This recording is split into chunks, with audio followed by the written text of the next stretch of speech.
Muy buenas noches, ¿cómo les va? Empezamos una nueva emisión de Los Siete Locos. Hoy vamos a hablar bastante en el programa de novela policial, porque nos visitan dos autores de novela policial. Está Pablo de Santis con su nuevo libro La hija del criptógrafo, y está Liliana Escliar con su novela Los motivos del lobo.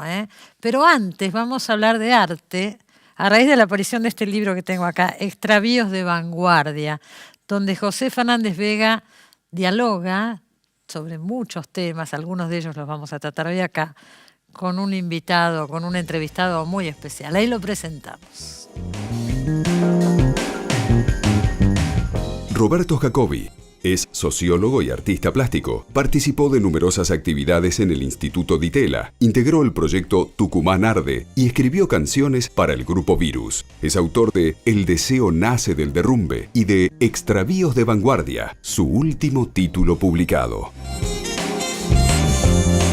Bueno, Roberto Jacobi, la última vez que viniste acá, la única vez que viniste, hoy es la segunda, fue en 2011.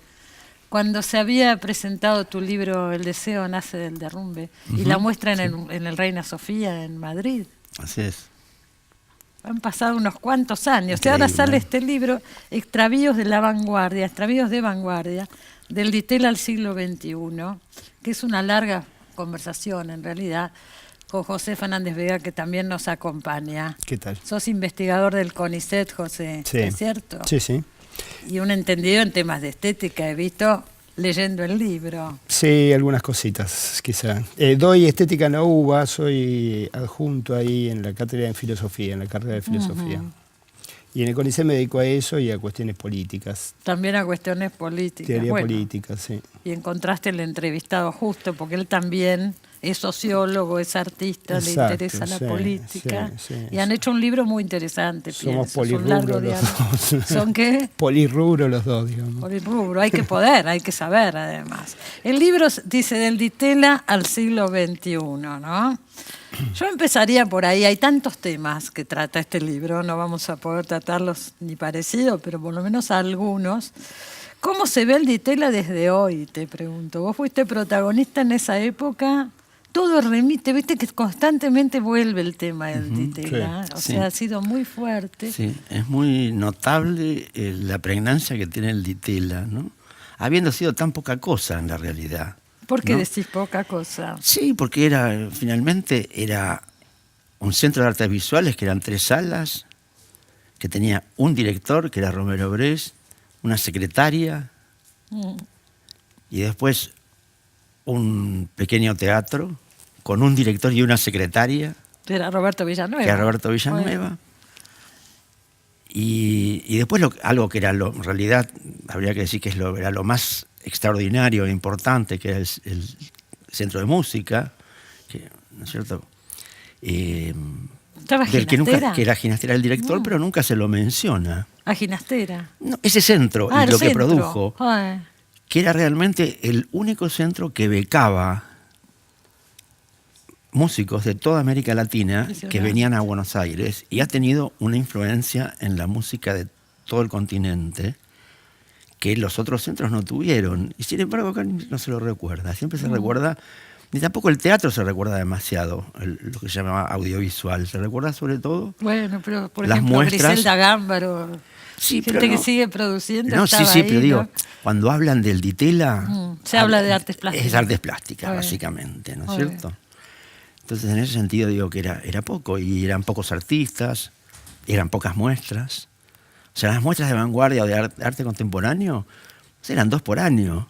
Después se ponían vasijas incaicas, Fontana, no sé, clásicos, ¿no es cierto?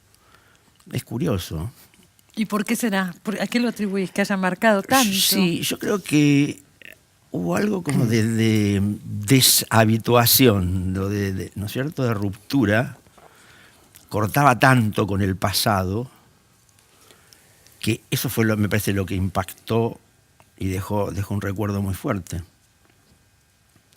Y más lo que pasó después, o sea, también hay que verlo desde ahí. Cortaba con el pasado, pero tampoco O sea, ahí se corta una época, ¿no es cierto? Se cierra el Ditela, empieza el régimen de Onganía, más o menos en esa época. Bueno, después todo. Y los líos con la policía, quizá también contribuyeron a todo promoverlo. como una mitología, ¿no es cierto? Ahí. Sí.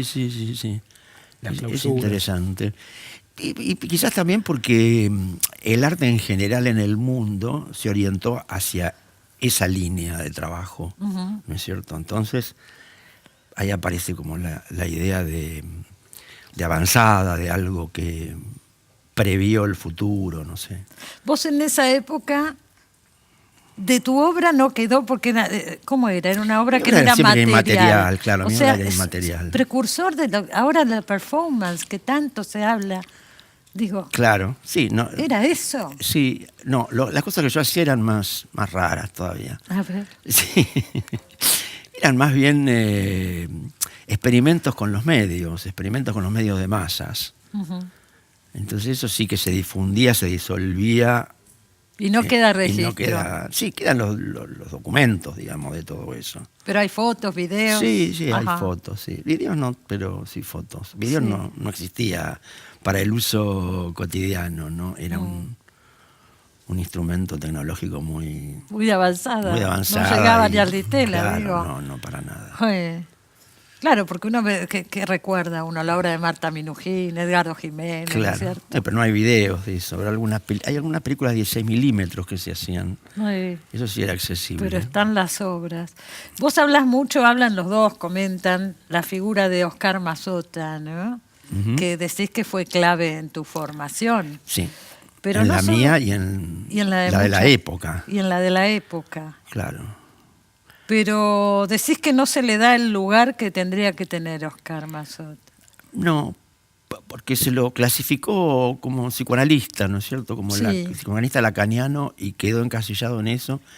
Y no se recuerda su trabajo en semiología, en análisis de historietas, las revistas de historietas que hizo, incluso las obras que como artista hizo también varias obras. ¿Artista plástico? Sí, hizo. Eso no se conoce. No, por eso. Bueno, ahora hay una muestra muy grande en México, en el Museo Universitario de Arte Contemporáneo, que la hizo Ana Longoni, y va a venir a Argentina probablemente. Ah, sí. Sí, pero mirá que tuvo que empezar por México, ¿no? Sí. Porque Mazota suscita muchísimo interés en el exterior. ¿Vos estás de acuerdo con eso? ¿No se le ha dado ese lugar de trascendencia a la figura de Mazota? No, sí, definitivamente. La universidad por lo menos no lo toma en cuenta. Él tiene como diferentes fases. La última es la de psicoanalista y es probablemente la más característica o la más asociada a su nombre. Sí. Pero tiene trabajos estupendos en la época que el pop estaba, por ejemplo, en boga. Él hacía análisis, escribió un libro sobre el tema, que es un libro Hay un libro sobre Roberto Alt, que es un clásico. Bueno, esa es la etapa anterior, digamos, en la época de contorno de él. Con Sebrelli. Claro. Y tiene un libro sobre art que es estupendo, sí, es maravilloso. Se reeditó últimamente. ¿Se reeditó? Sí, se reeditó un libro donde Mazota, conciencia de estructura también. Eso son dos buenas señales, como que hay un nuevo interés por Mazota. Y esta muestra que decís en México, que capaz que después viene para acá, ¿no? Sí, va primero a Barcelona y después probablemente venga. O sea que es una figura reconocida internacionalmente, Oscar Mazota. Más que acá seguro. Más que acá seguro. Hablan mucho en el libro y reivindican o recuerdan la cultura de los bares y cómo se entremezclaban las distintas disciplinas. Hablan de una Buenos Aires que hoy no vemos más, ¿no? Sí. No nos vamos a poner nostálgicos, pero digo... Yo voy a llorar nada más. A llorar un ratito, pero da lugar para pensar algunas cosas. Hablan del ocio creativo. Sí. Que había más tiempo. O sea, son conceptos que me gustaría que desarrolláramos un poquito más, porque... Bueno, de los bares él lo vivió en su esplendor. Yo lo viví, digamos así, en su época de declive, porque cuando empecé a estudiar en la facultad los bares eran centrales, eran tan importantes como las aulas, a veces más. A veces más que las aulas. No, y eran lugares de discusión permanente, de discusión de temas que enseñaban en la facultad y de discusión de toda una cultura paralela a la universitaria y que también era parte de estar en la universidad, de vivir esa vida. Eso lo marcan ustedes, que el cruce de disciplinas, porque por ejemplo ahí se encontraban los artistas que venían del Ditela con la gente de la universidad, vos que eras sociólogo, se mezclaban ahí, ¿no es cierto? Claro, Todas sí. las diferentes... Gente de filosofía, no sé, en el bar que íbamos nosotros, que era el bar moderno, que era donde iban la gente del Ditela, supongamos. Había gente como, no sé, Alicia Páez, que era una filósofa, Eliseo Verón, que era filósofo, Mazota, que era filósofo, bailarinas en cantidad, gente de teatro. El bar moderno, ¿no? Recuerdan mucho al bar moderno. El bar moderno fue el más estupendo, pero había docenas. Había En docenas. Corrientes había, no sé, 10 por lo menos. Vos también hablás del trabajo grupal, que no les interesaba tanto firmar la obra, que por ahí eran trabajos colectivos, que hoy descrees un poco ya de eso. Sí, descreo un poco. Igual es una buena experiencia, pero no sé, no lo haría una doctrina lo de no firmar. Sí. Y ahí no les importaba. No. Tampoco les importaba el dinero, la plata, no les importaba. No, es que no había. Además no había. Además no había. No había, pero a su vez era más fácil vivir. ¿Cómo es? Sí, porque suponte, yo escribía una nota, o hacía una traducción, o hacía una corrección, o sea, cualquier pavada. Y vivía un mes con eso. Cosa que hoy no sucede de ningún modo. Vos podés hacer 50 notas para un diario y no te alcanzan para pagar el alquiler. Seguro. Había la proporción, digamos, entre la ganaba relación más que había fácil. entre el costo de vida y lo que te pagaban por tareas intelectuales era muy distinto. Pero si eso lo llevamos al hoy, porque son temas, digo, uno lo puede tratar así como una anécdota, pero creo que es mucho más que eso. La relación entre arte y dinero, o entre arte y política, o entre arte y poder.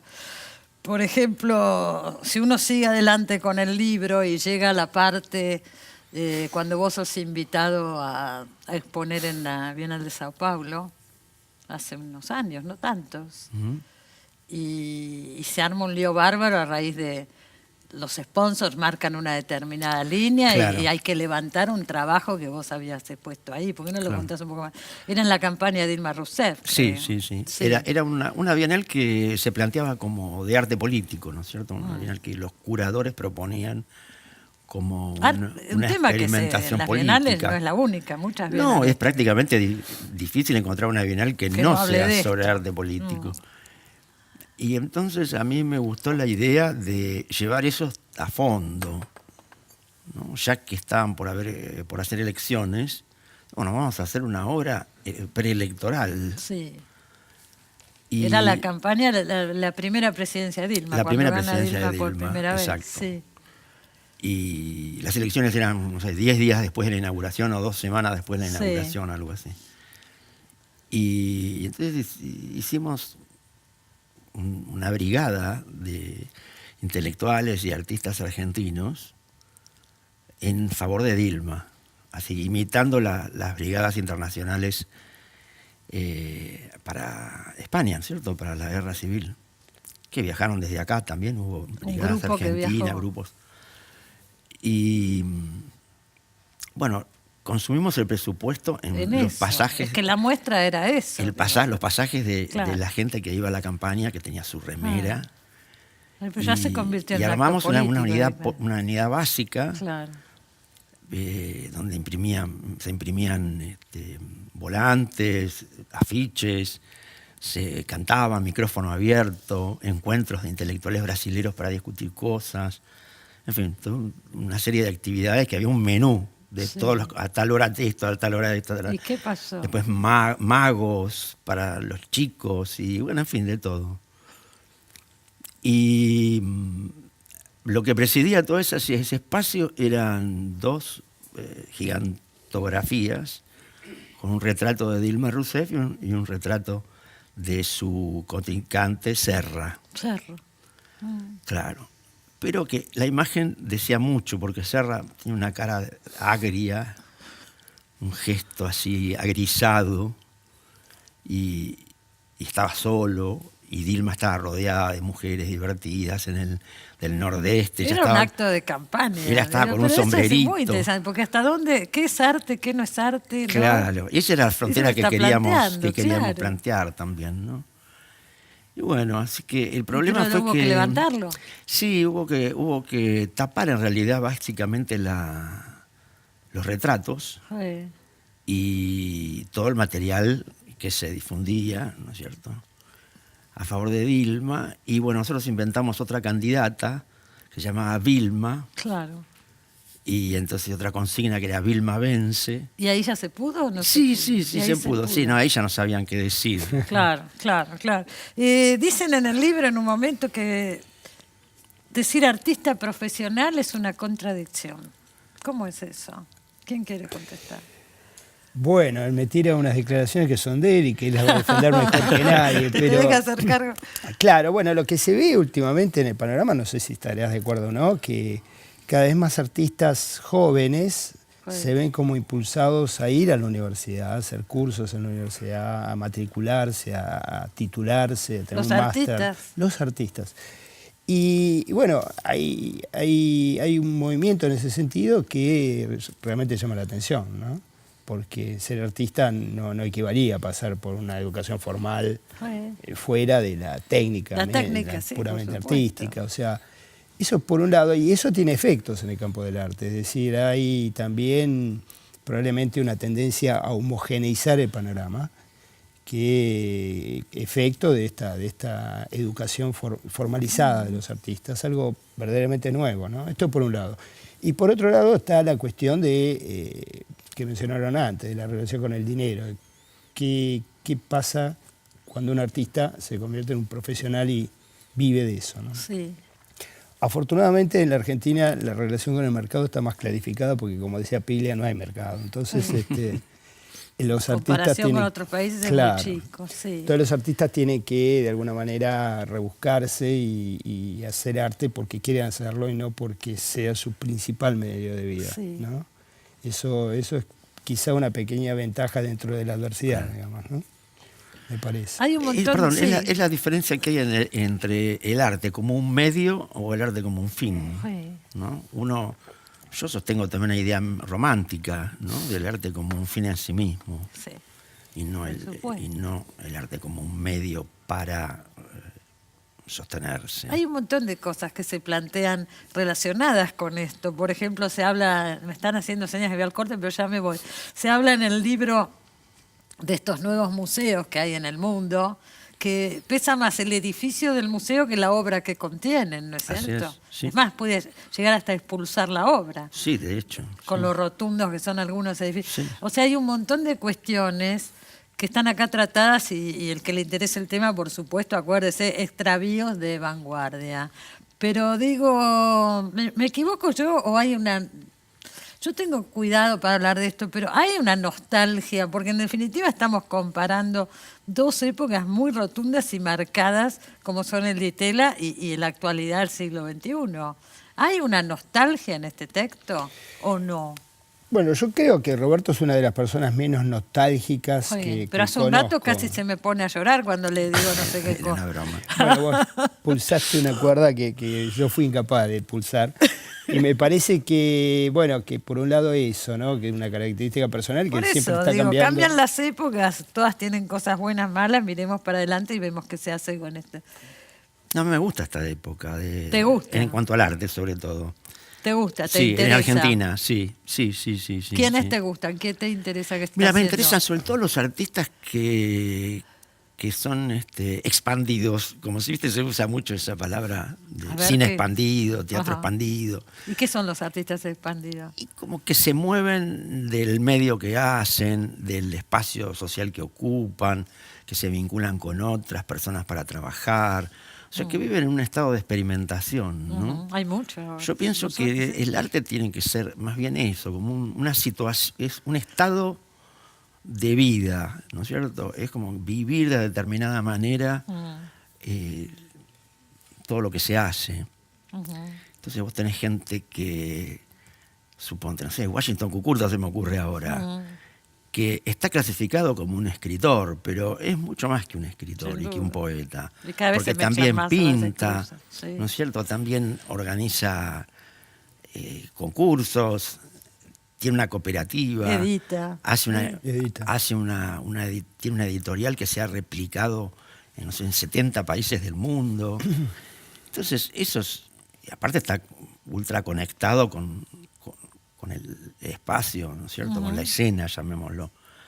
Entonces, ese tipo de artista me gusta, ¿no? Fernanda Laguna, que puede pintar un cuadro, pero al mismo tiempo también tiene una escuela en Villa Fiorito, Sí. ¿no es cierto? O Mariela Scafati, que puede pintar y tener una organización que interviene en las manifestaciones produciendo imágenes y textos, ¿no? El otro día, por ejemplo, estuvo con otro grupo muy amplio, hicieron una performance en el Banco Central.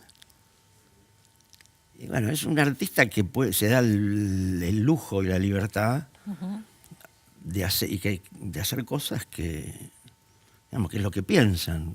Por supuesto. Y además cada vez se está dando más el cruce, ¿no?, entre disciplinas. Con me el parece teatro, que sí. exacto. Absolutamente. Les agradezco haber venido. A todos los gracias. que les interesen estos temas les recomiendo Extravíos de vanguardia del Ditela al siglo XXI, de Roberto Jacobi, José Fernández Vega. Y seguimos con el programa. Gracias. Gracias. Gracias a los dos. Ya volvemos.